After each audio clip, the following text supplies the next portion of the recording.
Haleluya. Salam sejahtera dalam kasih Tuhan Yesus Kristus.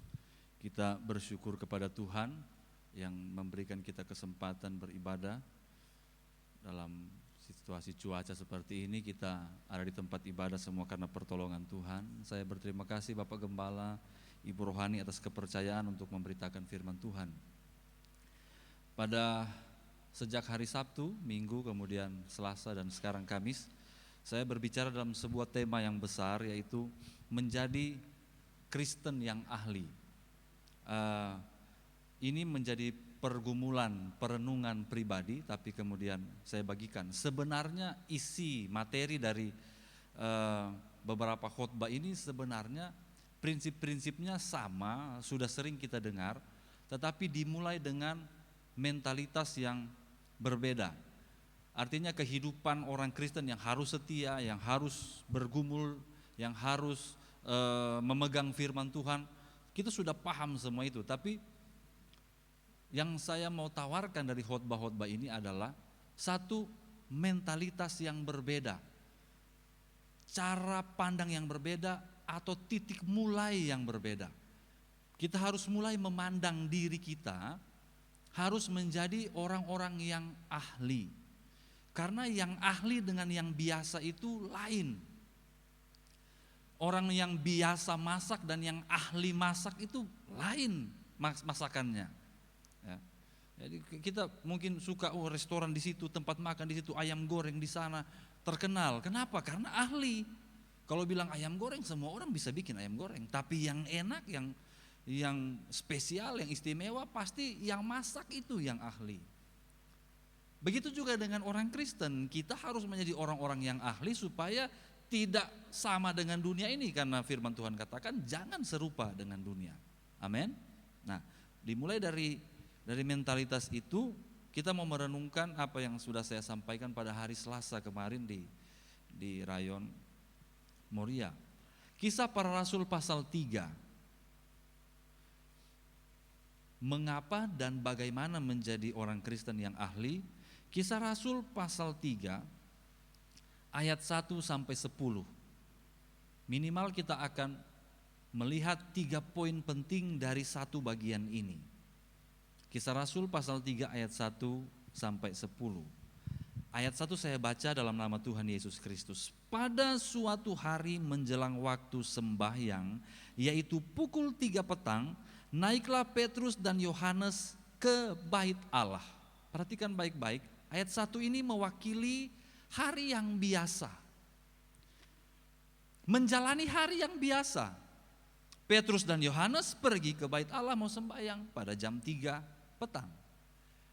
Kalau kita ganti konteks ini dengan kita punya aktivitas, mungkin pada pagi itu saya membuka toko. Pada siang itu saya pergi ke kantor. Pada malam itu saya pulang dari tempat pekerjaan. Satu aktivitas yang biasa. Selama saya dan saudara hidup di dunia, kita akan menjalani hari-hari secara rutin dengan hari-hari yang biasa. Tidak ada meteor jatuh hari itu, tidak ada seroja hari itu. Seroja sudah terjadi dan mudah-mudahan tidak terjadi lagi. Biasa saja. Tapi dengar baik-baik. Di setiap hari yang biasa, ada kemungkinan kita akan menghadapi hal yang tidak biasa. Ketika hal itu datang, apakah kita siap? Nah itu. Sekali lagi, di hari-hari yang biasa ada kemungkinan kita ketemu dengan masalah. Beta ini saudara, kita manusia normal, sonde ada yang berencana punya masalah. Apakah ada di antara kita bangun pagi lalu bilang hari ini beta kayaknya pengen ada perang di rumah tangga? Atau siang-siang kau berpikir malam-malam kau beta cilaka patah kaki kau. Sonde pernah ada. Tapi begitu dia jadi saja. Tiba-tiba suami istri suka kelahi. Tiba-tiba terjadi sesuatu yang tidak mengenakan. Demikianlah hidup. Nah sekarang di ayat 2, ayat 1 Petrus dan Yohanes menjalani hari yang biasa. Di ayat 2 mereka ketemu dengan situasi yang memerlukan keahlian sebagai Kristen. Ayat 2 saya baca. Di situ ada seorang laki-laki yang lumpuh sejak lahirnya sehingga ia harus diusung. Tiap-tiap hari orang itu diletakkan dekat pintu gerbang bait Allah yang bernama Gerbang Indah untuk meminta sedekah kepada orang yang masuk ke dalam bait Allah. Ini orang mungkin kemarin sudah ketemu dong. Tapi hari ini berbeda. Kenapa? Karena ayat 3 bilang ketika orang itu melihat bahwa Petrus dan Yohanes hendak masuk ke bait Allah, ia meminta sedekah. Nah, ketemu dengan masalah. Ketemu dengan sesuatu yang butuh jawaban. Ada orang lumpuh sejak lahir. Duduk di dekat pintu gerbang bait Allah, Gerbang Indah, minta sedekah kepada mereka. Mungkin kemarin suka ketemu, minggu lalu suka ketemu, tapi kok hari ini kok jadi lain. Minta jawaban, nih beta hidup model begini. Tolong do. Waktu saya dan saudara diperhadapkan dengan persoalan secara pribadi, keluarga, atau menghadapi persoalan orang lain, apa yang kita lakukan? Reaksi dari Petrus dan Yohanes di ayat 4 menunjukkan reaksi orang Kristen yang ahli. Ada orang Kristen yang ketika ketemu masalah lari dari persoalan. Saya sempat contohkan di hari Selasa, ada seorang bapak yang saya kenal cukup akrab. Dia perokok berat. Jadi ya saya juga tidak nanya, tapi akhirnya dia sonde, bukan di sini, di sana, jauh sana. Perokok berat. Saya tidak pernah tanya, cuman karena status saya hamba Tuhan, mungkin dia juga akhirnya sonde nyaman, akhirnya dia jelaskan sendiri. Pak Pendeta, beta ini merokok ini karena ya, perlu lari dari masalah. Beta pun masalah banyak Pak Pendeta, tapi setiap kali beta tarik, sekian detik beta lari dari masalah. Sekian detik hilang itu masalah. Tapi beta dalam hati setelah lu hembus, apakah itu masalah hilang? Kembali lagi. Jadi lingkaran setan. Harus merokok lagi sehingga menjadi seorang pecandu. Itu yang terjadi bagi orang yang pecandu narkotika, pecandu minuman keras. Karena ada masalah tapi tidak mampu menghadapi. Lari. Beda dalam hati lalu lari terus. Pernah lari saudara? Pak Yeldi suka lari. Pernah saya kasih tips cara lari yang lebih bagus. Beliau praktekkan ternyata enak ya. Tidak lari jauh-jauh. Pendek-pendek tapi cepat. Tapi capek. Lari itu capek. Petrus dan Yohanes ketika menghadapi masalah, melihat kebutuhan, dong sode lari.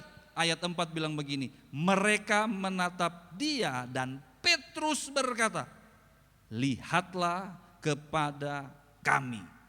Lu ada masalah toh? Lu lumpuh toh? Lihat ketong. Lihat sini. Saudara, ini mentalitas ahli. Saya sudah cukup lama hidup dan melayani untuk menyaksikan dan menyimpulkan orang Kristen di muka bumi, setidaknya yang pernah ketemu beta, terlalu banyak yang sonde mampu menghadapi persoalan. Sehingga begitu menghadapi persoalan lari dari kenyataan, lari dari rumah tangga, lari dari tanggung jawab, atau membiarkan keadaan yang harusnya diperbaiki, tapi karena dia tidak mampu perbaiki, dia biarkan berlarut-larut. Minta maaf, menjadi kanker dalam hidupnya. Baik itu pribadi maupun rumah tangga. Saudara, ada begitu banyak orang yang bilang, beta perumah tangga ini suka neraka. Tapi tidak melakukan sesuatu. Cerai tidak, tapi tidak melakukan sesuatu. Rukun tidak, tapi tidak melakukan sesuatu. Terus dibiarkan. Aduh, untuk apa hidup lama seperti itu? Atau ada orang juga mengeluh, beta pun dosa ini seringkali bertobat, habis jatuh leh, bertobat leh, jatuh leh, terus menerus seperti itu. Tidak diselesaikan. Kenapa? Tidak mampu. Makanya dari hari Sabtu Minggu itu saya harus menyatakan ini. Ayo kita berubah saudara-saudara. Kita berubah mentalitas kita. Ketika menghadapi persoalan, jadilah seorang ahli. Daud, ini saya sejajarkan dengan cerita Daud waktu dia menghadapi Goliat. Daud itu menjalani hari yang biasa, menggembalakan kambing domba, lalu bapaknya bilang, pi bawa ini di lupung kakak-kakak, bekal. Kakak-kakaknya lagi berperang. Sampai di tempat peperangan, ada Goliat yang sementara menghina. Sudah berhari-hari Goliat menghina barisan Israel. Dan tidak ada satu orang pun yang bisa menyelesaikan persoalan yang bernama Goliat. Tapi karena Daud seorang yang ahli, walaupun masih muda, dia bilang nanti beta yang maju. Saudara, hidupmu siapa yang akan mengubahnya? Katakan kepada masalah pribadimu, lihatlah kepadaku. Bilang amin. Rumah tanggamu siapa yang akan memperbaikinya? Saya menganggap ini adalah ibadah rumah tangga. Ibadah rayon itu ibadah rumah tangga. Rumah tangga ini siapa yang akan memperbaiki situasinya? Katakan kepada persoalan rumah tanggamu, lihatlah kepadaku. Ketong yang hadapi. Saya dan saudara yang menghadapi. Makanya di sekolah Alkitab itu saya agak keras. Karena saya bilang anak-anak sekolah Alkitab akan menghadapi persoalan yang bukan persoalannya. Menghadapi persoalan jemaat. Lu noe, lu habis. Memang sudah bisa noe. Harus tegas, harus cekatan, harus ahli. Haleluya, haleluya. Mau jadi orang Kristen yang ahli saudara? Amin. Ayat 5 saya baca ini satu ayat yang sangat kuat. Lalu orang itu menatap mereka dengan harapan akan mendapat sesuatu dari mereka. Dunia sementara menatap orang Kristen dengan harapan. Tetanggamu menatap engkau dengan harapan. Rumah tangga, keluargamu, bisnismu menatapmu dengan harapan. Sesuatu dilakukan oleh siapa? Oleh jemaat Kalvari yang itu. Cuma kalau ketong sonde mampu ya. Oke, nanti setelah ini ada dua pengetahuan yang akan membuat kita menjadi ahli. Yang dilukiskan oleh Petrus dan Yohanes. Jadi sudah ya, saya berharap bagian pertama dari khotbah ini sudah membangkitkan antusiasme kita untuk oke, saya harus menjawab masalah. Saya harus menjadi bagian dari solusi. Saya harus tampil untuk menyelesaikan persoalan. Ini tanggung jawab saya, bukan orang lain. Katakan amin. Haleluya. Oke, nah sekarang bagaimana caranya supaya jadi ahli? Perhatikan ini, ayat 6. Ayat 6 bilang begini, ada dua kebenaran penting yang terkandung dalam ayat 6. Tetapi Petrus berkata, emas dan perak tidak ada padaku, tetapi apa yang kupunyai kuberikan kepadamu, demi nama Yesus Kristus orang Nazaret itu, berjalanlah. Ini ayat sangat kuat dan jadi ayat hafalan waktu saya sekolah minggu. Dari sekolah minggu ini guru-guru sekolah minggu sudah ajar. Ada dua pengenalan pengetahuan penting yang terkandung di ayat ini. Yang pertama dengar Bapak, Petrus dan Yohanes mengenal siapa Tuhannya. Sudah ada amin. Oh, dia kenal betul Tuhannya siapa. Demi nama Yesus sudah ada keraguan. Demi nama Yesus orang Nazaret, berjalanlah. Mereka tidak mengandalkan kekuatan sendiri, tapi mengandalkan Tuhan. Nah, kalau sudah bicara Tuhan, kenalah Tuhan dalam dua bagian penting. Ada firman-Nya yang berkuasa. Yang percaya firman Tuhan katakan amin. Perkatakan firman Tuhan. Lekat dengan firman Tuhan. Apa guna kita ke ibadah saudara? Dengar khotbah. Lalu waktu di dalam khotbah kita tidak mendapat apa-apa. Sayang sekali, itu berkuasa. Haleluya. Yang kedua, Roh Kudusnya yang mendampingi, yang menolong, yang menopang hidup kita ada di dalam kita, kita di dalam Dia. Wah, itu powerful sekali. Tapi saya mau kritik ini. Terlalu banyak orang Kristen yang tahu ini secara pengetahuan, tapi tidak menjalankan hidup seperti itu. Sehingga waktu kena masalah, yang dirujuk bukan firman. Begitu ada masalah, karena ya menurut pendapat para ini, menurut pendapat itu, menurut pendapat sana sini. Wow, lu mau bikin begitu beta, langgar firman. Beta maju tanpa firman. Jadi apa? Bahkan tidak jarang keluarga hamba Tuhan juga begitu. Menyelesaikan persoalan tanpa firman yang dia beritakan sendiri. Nah, makanya kacau. Tanpa Roh Kudus, kekuatan sendiri dipakai. Oh, kalau mau begini-begini sudah tenang, nanti kalau ada koneksi itu pakai, maju sampai mana? Kenal Tuhanmu. Saudara, Daud yang masih muda ini, masih belia, Saya katakan di hari Selasa, saya baru saja beberapa hari lalu melihat lukisan dari abad pertengahan, kalau tidak tahun 1800 sampai 1700-an. Lukisan impresionisme kalau saya tidak salah. Nah, koreksi saya jika saya keliru. Yang menggambarkan Daud selesai mengalahkan Goliat. Aduh, itu lukisan luar biasa indah. Tapi yang penting dari lukisan itu adalah Daud digambarkan begitu belia. Betul-betul sekitar 15, bagaimana sih umur 15-16 tahun. Dan Goliat digambarkan begitu perkasa namun jatuh, saudara. Dan Daud menghabisi Goliat. Tapi yang menarik sebenarnya bukan itu. Yang menarik adalah kejadian sebelum itu. Goliat datang dengan berbagai macam perlengkapan, lalu Daud bilang, kau datang dengan pedang, kau datang dengan perisai, kau datang dengan segala macam yang kau punya. Apa Daud bilang? Aku datang dengan nama Tuhan semesta alam.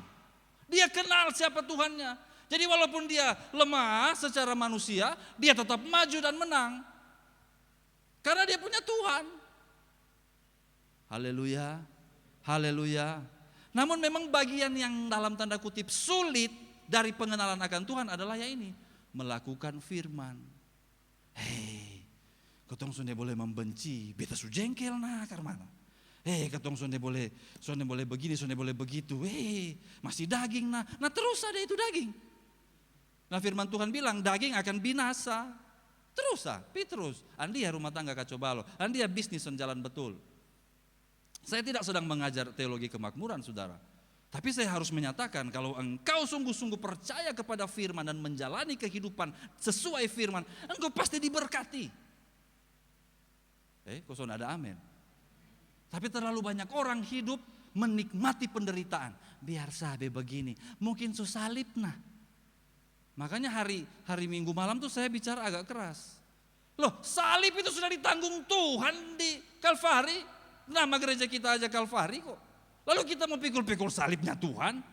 Bodoh sekali, Tuhan juga dari atas. Lu mau pikul salib apa? Kok beta su pikul tuh?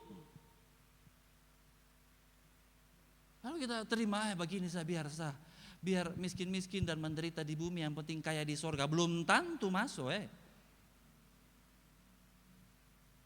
Tolong, itu firman dan roh hidupi dan pakai setiap hari. Maka hidupmu pasti berubah.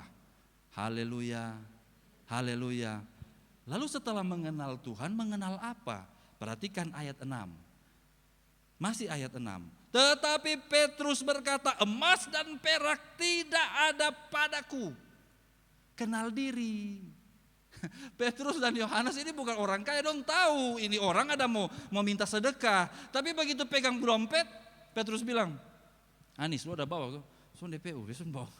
Son ada uang nih. Kok beras di rumah justru parah nih. Mau kasih apa? Sadar diri, son paksa diri. Artinya kalau mengerti tentang kelemahan diri kita, ada waktu kita untuk memperbaikinya. Katakan amin. Karena firman Tuhan bilang begini, Petrus berkata, emas dan perak tidak ada padaku, tetapi apa yang kupunya. Betul, emas dan perak tidak ada di dia, tapi ada sesuatu yang lain yang dia punya. Milikilah sesuatu itu. Kalau memang Tuhan sementara mengajar agar karakter kita diperbaiki, perbaikilah. Kalau Tuhan sementara menuntut kita untuk berubah sesuatu, kenal diri dong. Daud saudara, Saul bilang, pakai beta pun baju. Lu mau lawan Goliat terlalu hebat. Pakai beta pun baju baja nih. Saudara, kalau Daud itu anak-anak zaman sekarang, itu begitu pasti dia pakai itu baju. Kalau dia langsung selfie, taruh di Instagram. Pakai raja pun baju, ini raja pun baju nih. Dia cabut itu pedang, dia mulai TikTok. Tuhan Yesus tidak berubah. Sudah gitu TikTok tuh, tidak berubah. Bagaya sah. Tapi Daud tahu diri, ini bukan punya saya. Dunia banyak sekali menawarkan kepada kita konsep-konsep, saudara. Nah, itu saya selalu omong, apalagi di anak-anak muda. Begini supaya sukses, begitu supaya sukses. Kita harus tahu diri. Punya kita bukan itu. Jangan ukur dengan itu. Daud buka bukan ini punya saya. Dia bilang, Saul minta maaf, besok pakai mah, so bisa jalan nih. Tapi Daud tahu apa yang dia punya. Dan Tuhan telah menciptakan kita dengan semua talenta yang terbaik. Bilang amin. Sudah ada di kita masing-masing. Daud apa? Dia pergi di kali, di sungai kecil, dia ambil itu batu. Cuma itu yang dia punya. Ambil batu kecil. Dia taruh di ali-ali. Dia mulai hajar. Saudara, ketika kita menghadapi tantangan hidup, jangan cari yang tidak kita punya. Itu bikin stres. Karena Brur mau melayani, tunggu bekaya dulu.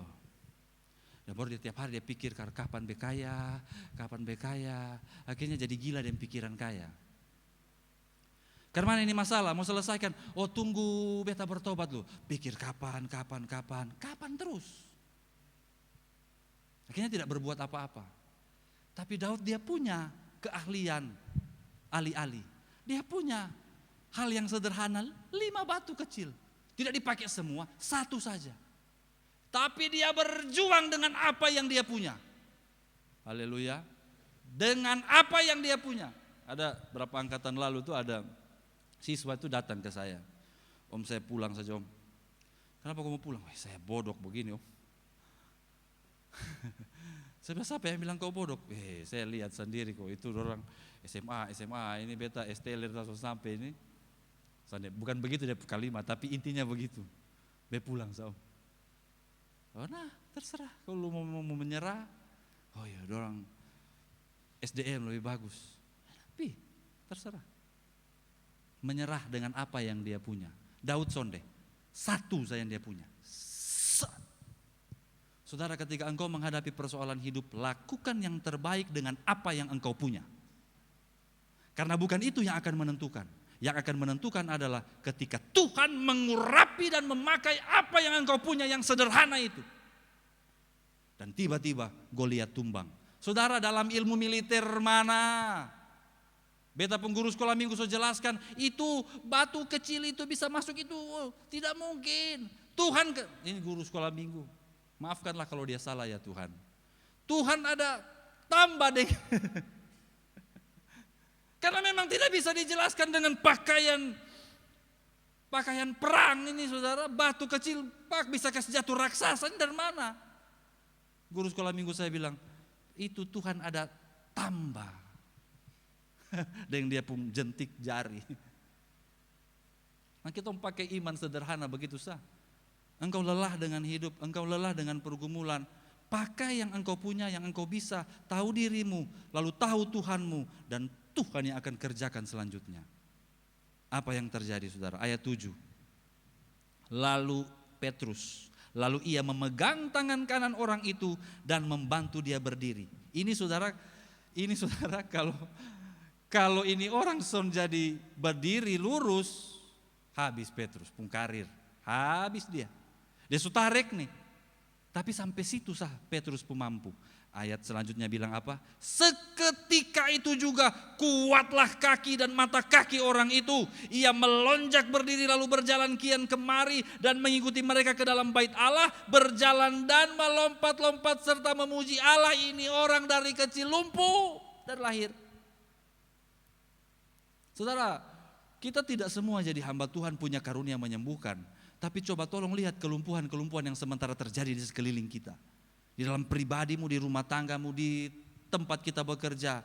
Jadilah jawaban. Haleluya, haleluya. Dan seketika itu juga bebas dia bisa melonjak. Dan dampaknya apa? Apakah Petrus langsung jadi ketua rayon atau langsung jadi gembala? Tidak, ayat 9 bilang seluruh rakyat itu melihat dia berjalan sambil memuji Allah. Lalu mereka mengenal dia sebagai orang yang biasanya duduk meminta sedekah di gerbang indah bait Allah. Sehingga mereka takjub dan tercengang tentang apa yang telah terjadi kepadanya. Segala kemuliaan bagi Tuhan. Orang akui langsung, memang itu keluarga itu dong ada setia dengan Tuhan. Kalau ketong yang terima masalah begitu ketong su habis. Tapi lihat dong bisa bertahan, bahkan bisa menang. Semua karena mereka setia kepada Tuhan. Amin. Haleluya. Jangan kau jadi orang Kristen yang menjadi saksi buruk. Mahatma Gandhi saudara dalam sejarah hampir menjadi Kristen. Seorang pendeta langsung datang pas dengar-dengar Mahatma Gandhi so hidup sesuai ajaran Kristus datang kok. Nah, jadi Kristen suko. Mahatma Gandhi bilang begini, beta supi di gereja. Besok ketemu dengan orang Kristen. Besok mau jadi orang Kristen. Kenapa? Sama sah kelakuan. Tidak menjawab apa-apa. Orang di dunia jahat, orang Kristen juga jahat. Sayang, kalau Mahatma Gandhi sempat jadi Kristen mungkin sejarah dunia berubah. Tapi karena orang Kristen tidak ahli, tidak menjadi saksi. Tapi itu di sana saudara, di Kalvari Sonde. Ketong punya semangat yang baru. Ketong jadi orang-orang yang ahli, Kristen yang ahli. Amin. Haleluya. Sehingga begitu ada masalah, dia Sonde mundur. Masalah, lu salah datang di beta ini. Besu ahli. Beta kenal siapa Tuhan, beta kenal bepun diri, lu selesai sebentar. Amin. Haleluya. Harus semangat begitu dulu. Saya berdoa supaya materi ini tidak berlalu saudara. Mungkin masih ada 1-2 kali ketika saya dipercayakan melayani. Tapi saya berdoa kiranya ini membuka sebuah mentalitas yang baru. Saya tutup dengan ini. Bosanlah dengan keadaanmu yang tidak baik. Bosanlah dengan persoalan. Dan jangan mau menderita di penderitaan-penderitaan yang tidak perlu. Tapi mari kita bangkit menjadi pemenang, bahkan lebih dari pemenang. Karena kita orang Kristen yang ahli. Amin. Saya kembalikan pada Bapak Gembala.